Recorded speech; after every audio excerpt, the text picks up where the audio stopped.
It might sound mad, but decapitating your plant can be one of the best things you do to it. I know what you're thinking, of course, but Mr. Sheffield, surely you'll kill it if you take off most of the foliage, won't you? Well, my plant friend, our green giants are surprisingly resilient, much more resilient than you take them for, and they pretty much always bounce back stronger than ever, don't you?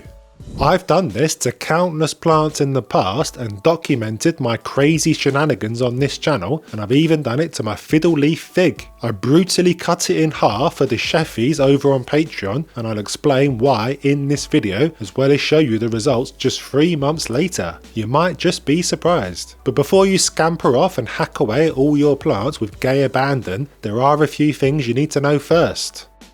Hard and soft pruning. These are the two types of pruning in the plant world. Soft pruning is the gentler, kinder approach and involves removing the tips of stems or leaves to encourage the plant to grow bushier. It's the Mozart way of doing things. I recommend it all the time on my channel, of course. It works marvellously for plants like Tradescantia, Pothos and Philodendron, where a regular pinching of the tips of the stems encourages them to branch out and you end up with a super bushy plant you can be proud of. Don't do this to a Monstera though. Check out the video in the top right corner on why this is the case. Hard pruning, on the other hand, is the braver but more rewarding approach that basically involves resetting a tired looking plant by removing large sections of it, such as entire branches or stems. It's the heavy metal way of doing things. I hard pruned my Ficus elastica tineki last year, for example, and was left with just a stump with no leaves on it. You'd have thought I was mad, but it was all part of my cunning plan to get the best out of the little mister further down the line. Admittedly, it's a bit of a brutalist approach, but trust me, it can do wonders to a tired looking specimen.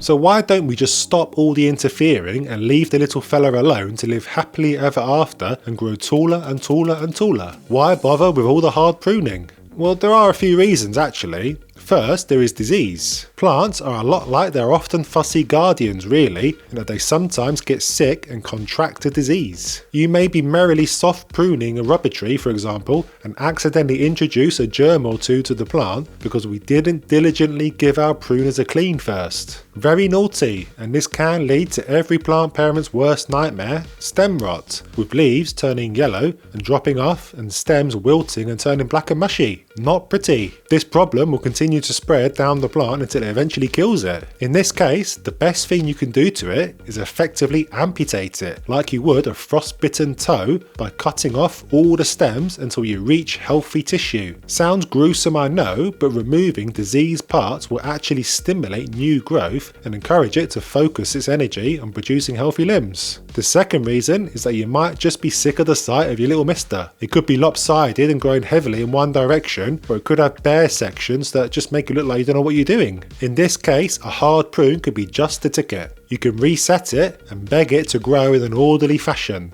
Sometimes they do, sometimes they don't. I'll show you both in a jiffy. Ficus and jades are perfect examples of this. I'm always at it with my jade plants, whether they like it or not. I have no fear whatsoever about cutting back large sections of the foliage if I'm not happy with the direction it is growing in. And the wonderful thing about jades is that they are so resilient and also very predictable. They always grow 2 new stems wherever we make a cut on the branch and respond brilliantly to a hard prune. And when I say they are predictable, I mean we can guarantee which direction the branches will grow. All we do is locate the next set of leaves down where we make the cut. This is where a pair of branches will grow, and they will always grow in the direction of the leaves. This means we can be strategic and shape our plant to our liking. So, 3 months ago, I decapitated my fiddle leaf fig for the Sheffies over on Patreon. This may look a bit drastic to you, but I just wasn't happy with how it was growing. It was becoming as lanky as yours truly, with a long central stem with no branching. I'm 6'6" if you didn't know. I wanted more of a tree-like structure with branches shooting off lower down the plant. If I didn't act then, it would continue to grow tall with one stem, get top heavy and generally look a bit silly. And we don't want our plants to look silly, do we? Also, the leaves were looking a little bit tired and droopy. This tends to happen with ficus plants as they get older and experience inconsistent watering and light. Not that that's what I'm doing, mind you.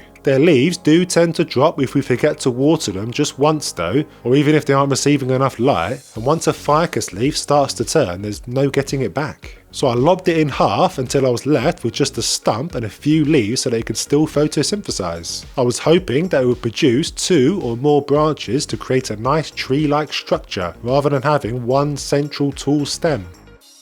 You might be looking at your collection right now and dreaming of all the cuts you can make, but there is a caveat. Not all plants can be pruned in this way. I know, I'm sorry, but it's just the way it is. This kind of pruning should only be reserved for tree-like plants like Ficus, Croton or Dracaena, as well as vining plants with stems such as Philodendron, Pothos and Tradescantia. It's much trickier to hard prune a Califea or spider plant, for example, because they don't really grow from stems. Their leaves grow from rhizomes in the soil. You can of course prune away diseased or damaged leaves and the plant will respond by sending out new leaves, but it's not the same as cutting back a plant with a stem or trunk. And like I said earlier, I wouldn't prune your Monstera in this way unless it's got a case of the 2 bob bits. Cutting the stems right back on a Monstera sets the fenestrations back and the new leaves that emerge will be much smaller and have no slits or holes.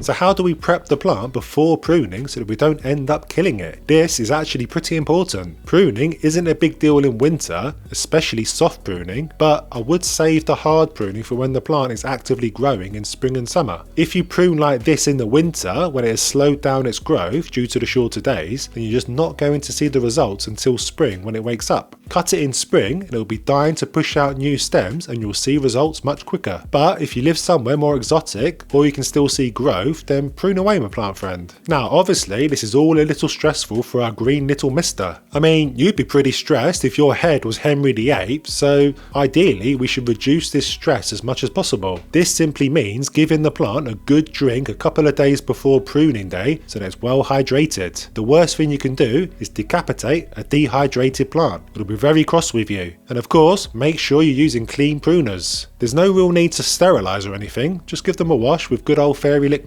And if you're pruning plants with lots of sap like ficus plants, then get ready for the copious amounts of sap that it bleeds. I wasn't prepared for this in my Patreon video, and you can see me rushing to grab the kitchen roll so it didn't end up going all over my kitchen. It is mildly toxic, so it's best to not do what I did and cut without wearing gloves. And don't add it to your Weetabix. The loo will be your best friend in that case.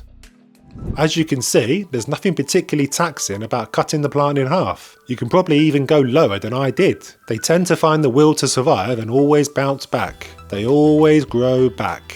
You kind of just want to have an idea of where you want it to branch out and then just cut there. So, the moment you've all been waiting for. How's the plant looking now?